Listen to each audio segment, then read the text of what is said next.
संस्थांच्या निवडणुकांना स्थगिती। राज्यभरातील अतिवृष्टीच्या पार्श्वभूमीवर सहकारी साखर कारखाने आणि जिल्हा बँकांसह 285 सहकारी संस्थांच्या निवडणुकांना राज्य सरकारने बुधवारी स्थगिती दिली।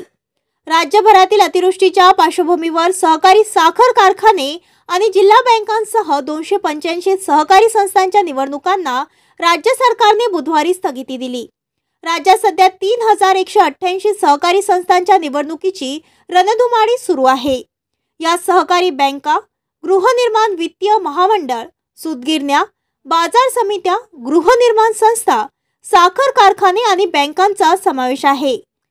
राज्यात गेल्या काही दिवसांपासून जोरदार पाऊस पडत आहे। आतापर्यंत 30 जिल्ह्यात सरासरीच्या 80% पेक्षा जास्त पाऊस झाला असून त्यापैकी 15 जिल्ह्यात सरासरीच्या 100% पेक्षा जास्त पाऊस झाला आहे।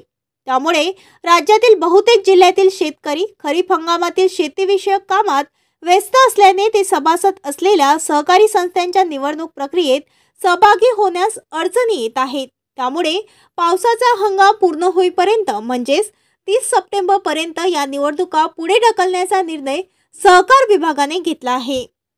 ज्या सहकारी संस्थांच्या निवडणूक प्रक्रियेतील चिन्ह वाटपाचा टप्पा पूर्ण झाला आहे अशा संस्था, निवडणूक प्रक्रिया पूर्ण झाली आहे पण पदाधिकाऱ्यांच्या निवडीची प्रक्रिया बाकी आहे अशा संस्था, तसेच ज्या संस्थांच्या निवडणुका घेण्याबाबत न्यायालयाचे आदेश आहेत अशा संस्थांना स्थगिती आदेशातून वगळण्यात आले आहे।